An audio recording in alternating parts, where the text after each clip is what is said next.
माया car की चाबियां देखती है और सोचती है कि अनुपमा ने उसके लिए कोई विकल्प नहीं छोड़ा है और उसे अनुपमा को अनुज और उसके जीवन से हमेशा के लिए मिटाना होगा। सड़क पर चलते समय अनुपमा कांता से कहती है कि वह कुछ समय के लिए अकेली रहना चाहती है। कांता उससे मानसिक रूप से बीमार माया के बारे में चिंता न करने के लिए कहती है। भावेश का कहना है कि अगर माया मानसिक रूप से बीमार है तो उसे अस्पताल में होना चाहिए। अनुपमा कहती है कि वह इस बारे में बात नहीं करना चाहती है और उसे कुछ समय के लिए अकेला छोड़ने का अनुरोध करती है। माया अनुपमा की ओर कार चलाती है, हाल की सभी घटनाओं को याद करती है और सोचती है कि अनुपमा एक पीड़ित के रूप में काम कर रही है, जबकि वह खुद अनुपमा के अत्याचारों की शिकार है। वह अनुपमा की ओर तेजी से कार बढ़ाती है और उसे नीचे गिरा देती है। वह होश में आती है और महसूस करती है कि यह उसकी कल्पना थी। वह चिंतित होकर अपने कमरे में जाती है और सामान तोड़ देती है। अनुपमा अपने कमरे में प्रवेश करती है।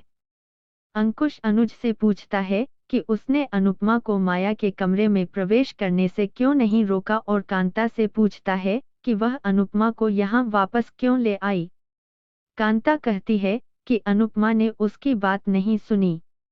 अनुज का कहना है कि अनुपमा माया से बात करने के लिए अड़ गई और उसने चेतावनी दी कि जब तक वह बाहर नहीं आती तब तक कोई भी उसे परेशान न करे।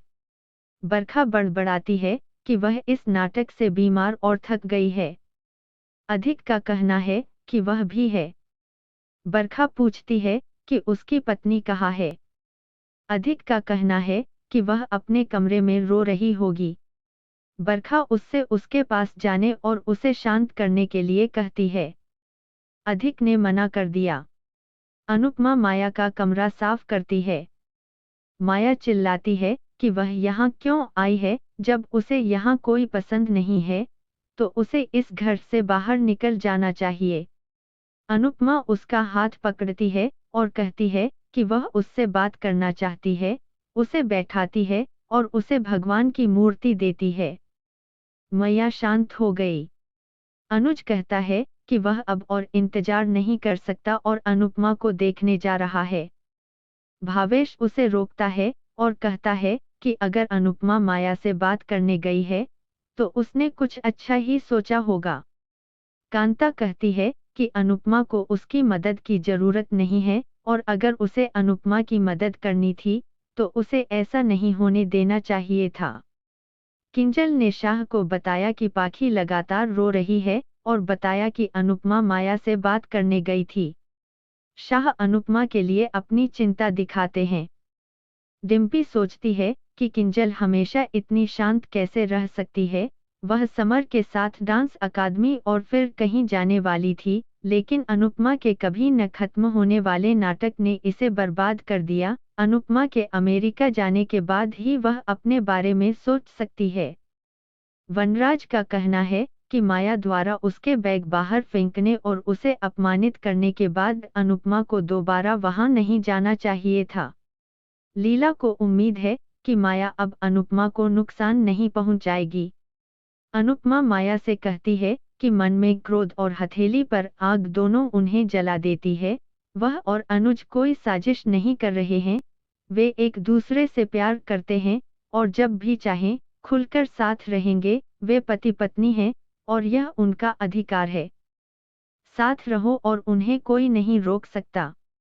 वह कहती है कि उसे नहीं पता था कि अनुज भी अमेरिका जा रहा है।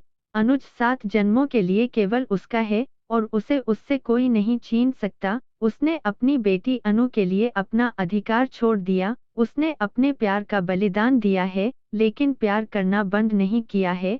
एक माँ अपने बच्चे के लिए कुछ भी त्याग कर सकती है।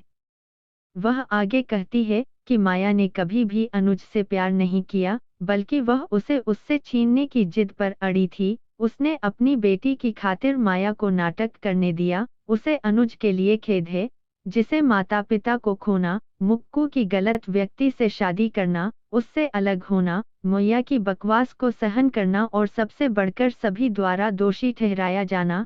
3 भावनात्मक उथल-पुथल से गुजरना पड़ा।